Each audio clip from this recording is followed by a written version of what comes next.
Hello my little angels, welcome back to Piece by Piece Mosaic. Today I'm going to show you guys how you can turn a pet photo, or any photo, into a simple little mosaic, like this. If you love mosaic art, custom pet portraits, and creativity, you're in the right place. And today I'm going to show you guys how you can turn a photo of your pet, or any animal really, into a nice simple little mosaic that literally anyone can do, even a beginner. What we're going to begin by doing is finding a reference photo. In this case, I'm using this dog, Dudo, a little Croatian rescue dog. Not so little, he's actually a big Croatian rescue dog. And the first thing I want to do is break down the image into simple color zones. And how I'm going to do that is by turning up the brightness on my iPad, or you can use a computer screen, or you can print out a piece of paper and tape it to a window. I'm going to be using the iPad. So, brightness, max setting.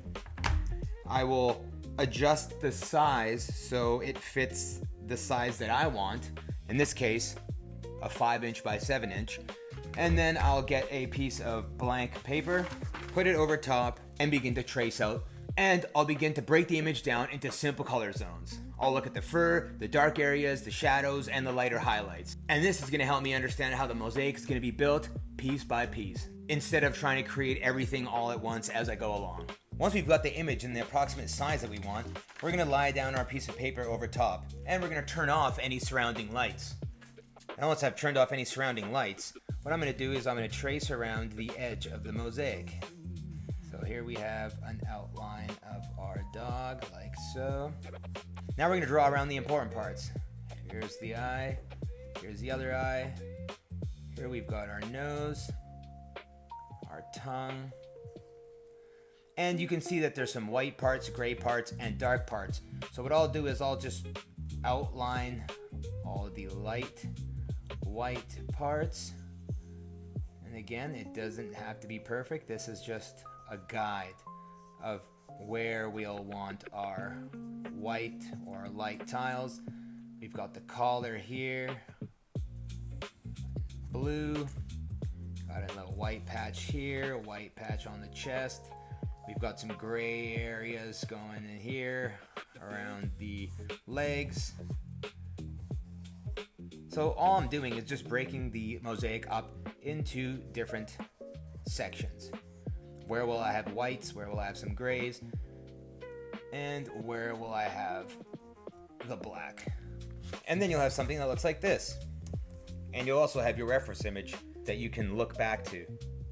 And then I'll simply cut the mosaic to size, and using some spray adhesive, I'll glue this onto a backer board to make it more solid. And here we go. We got our reference image here. I've cut out my piece of paper and glued it to this backer board. Again, I just trace out the image off my iPad, cut it out, glued it to my backer board, and now we can start the fun part of gluing on the tiles. Here I began with the blue tile of the collar, and then I went and did the tongue, which I changed later on because I didn't like the direction of the gap. I wanted the gap in the tongue to go vertically, like a natural tongue would be. And then I went about and did the light parts, then added the eyes, the nose, added the darkest tiles to where I wanted there to be some definition. And then I went about using my dark gray tiles, which you can't really see on the camera, but they do have veins of white and gray in them. Once I was done the tiling, I grouted my piece, but I wasn't really liking the white grout. It didn't really make the tiles pop. So what I did was I added some gray grout, dark gray, and I covered the entire piece again. Once I had covered the whole piece, scraped away the excess, and I let it dry, then I wiped away the remainder with the sponge, and I let it set. So once the grout's been put in, the haze has been removed, you'll have something that looks like this. Ready to be framed, ready to be displayed, or ready to be gifted. This is super simple and anyone can do this, even beginners. You saw how I turned a simple photograph into a wonderful little pet mosaic. It's all finished, the portrait has completely transformed from a simple photograph into a textured mosaic artwork.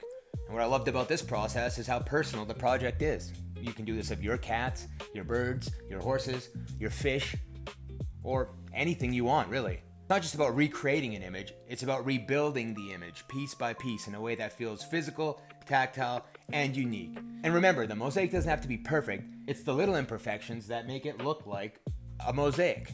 If you enjoyed this video and you like learning more about mosaic artwork, history, or tools, make sure to hit that subscribe button and like the video, and comment any video ideas or questions that you have, and I'll be sure to address those in upcoming videos. Thanks for watching, and I'll see you in the next video.